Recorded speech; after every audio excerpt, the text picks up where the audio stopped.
But let's get into this album because, like, you're the songwriter, and I need to.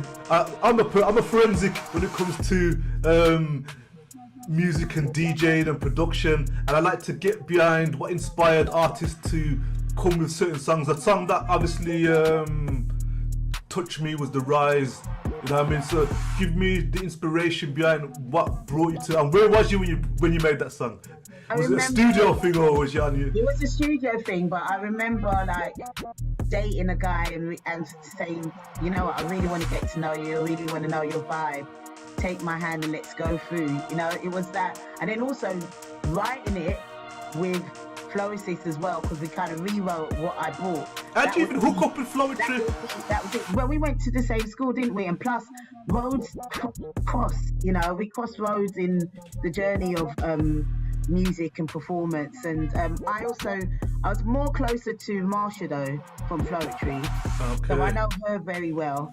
But yeah, it was like Mark Crawford played it in his house on his studio, and I was just like, I just automatically just came up with the flow. Wow. And then we had Cherokee come and feature in songwriting on one of the verses, which was wicked as well, when she just had the rainy days, wishing you were here to hold my hand, understand the way you dissipate the colors of my soul. That's that bit.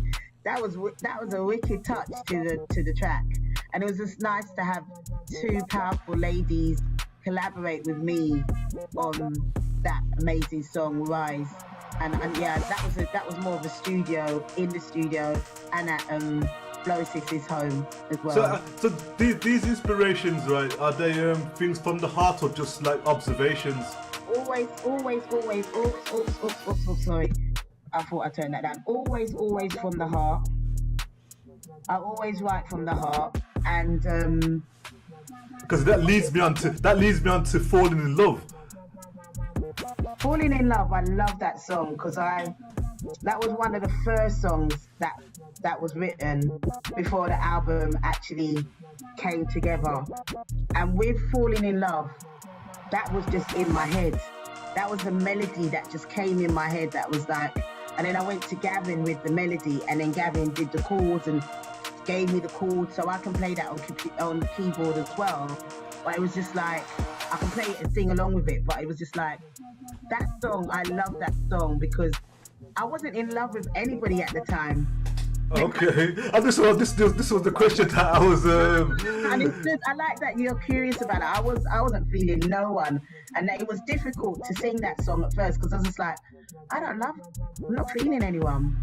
But you know the thing about that Falling in Love track for me was, especially as a DJ playing it, right, is because when I received it, the summer was just dropping. It was that early part of summer where it was really hot, right, and this tune was blasting on the radio, and people say, who's that? And I was like, this is a new artist from London called Adelaide Mackenzie, right? Like, this is people messaging me and saying, yeah, send me the other DJ saying, send me the joint, you know what I mean?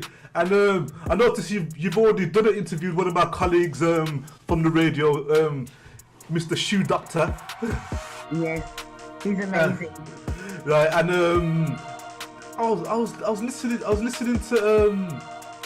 the other tracks, Simply Me, and that now brings back that old school Jones Girl vibe, you know what I mean? And definitely, I can see where your rare groove influence. I can see where your rare groove influences are coming from.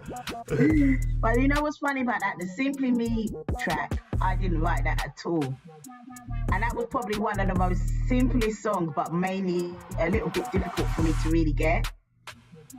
Okay. That was Mark A. Crawford's concept of the title track, because we were trying to figure out what was the title track going to be, because we'd done a lot of writing progress and then and processes, and it was collaborated with Andrea Vocab Sanderson all the way. She's all the way in Texas. Wow. Yeah, so I heard she embodies what I would want that track. I haven't even learnt her lyrics. I tried to learn Flo's lyrics for the Rise Wow. performance once, and I was just like, you know what? Let people stay in their lane, because I just, I can't deliver it. Well, you're living proof that you don't have to stay in your lane. And see, I don't subscribe to that, right? Because of the fact, right, that you've done reggae, you've done R&B, obviously the gospel, right, and your vocals. I've even heard it on a deep house track. You know what I mean? And like, I can just roll down to that. You've got a deep house. Got take me to your dreams. To your dreams. I play deep house, right? And I was amazed by that track. And so when people make an attempt at trying to make deep house, they're like, oh, here we go, another artist trying to do deep house. But you sound the part on the joint. Was Mark Crawford playing that track again, and me saying, you know what, that's my track. That's my track. I want that track. And then it so happened that someone else revoiced it and released it, a lady called Rebecca Parks, which is great. Her version's great. And then I was like, no, I fought to get that track onto my album, because I was like, I wrote it, I want that track. Yeah, because your versatility, you know what I mean? And the thing about it is, the Simply Me album is a brave album, because obviously you listen to the radio. The radio, as far as R&B and hip hop is concerned, is dominated by trap beats and drill sounds and stuff like that. But you've just made an honest album, and it stood out, right? Because I'm listening, like, I go through tracks every single week, and I'm saying, hey, this is different. You know what I mean? Yeah. And was that a conscious decision not to sort of follow the trends of what's going on now with the say younger artists like your Summer Walkers and your Kaylanis of the world and people like that? Do you even listen to that type of music? Sometimes, definitely, I love it. But for me, it was more about just being natural from what was in my heart. What was natural, what was organic, what was authentic, what was the progression.